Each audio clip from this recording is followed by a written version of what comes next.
पुरी जिला सत्यवादी ठारे अवस्थित साथी गोपीनाथ मंदिर।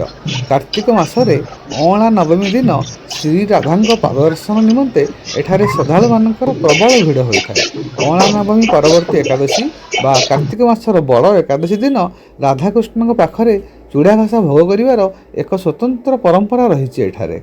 चूड़ा घसा भोग पाई आखपाख अंचल बा दूर दूरांतर हजार हजार भक्तों समागम सकाळु संध्या पर्यंत लगी रही है।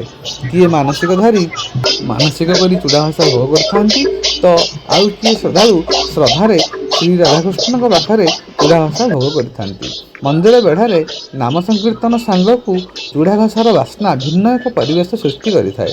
एही अवसर में आमे भॉइस ऑफ विक्टिम्स टीम भेटिथिलु किछि भक्त एवं मंदिर सेवायत को। मंदिर सेवायत पूजा पंडा विश्वनाथ महापात्र कहती, विश्वनाथ महापात्र पूजा पंडा सेवायत आज पवित्र देव उत्थापन बड़ एकादशी महाप्रभु जो आषाढ़ मास एकादशी शोते आज से उठा पर्व बड़ सिंगार बेश हम।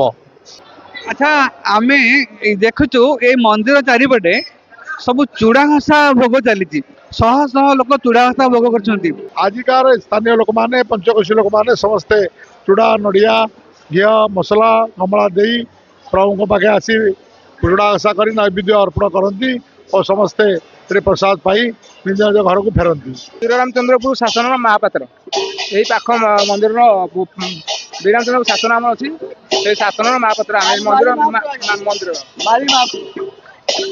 आमर इलाजंग आम प्रत वर्ष ये तो आसू ना ये पटे एकादशी दिन प्रत वर्ष आसू ये भोगराग करूँ बर्तमान आम भोगराग चली सब भोग कर भोग सरले जीवु प्रत वर्ष आसू। कार्तिक मास कला नवमी बड़ यात्रा गला दशमी आज महाप्रभुर बड़ एकादशी पंचकोशी लोक सारा ओडिशा लोक आज महाप्रभुर जाचेगा भोग मानसिक भोग ठाकुर पाखे महाप्रभु नैवेद्य कर चूड़ा आशा भोग महाप्रभु उपवास रखिकी चूड़ा आशा भोग ना प्रसाद पाइबे गोपाल पाखे नकु प्रसाद पाइबे आज।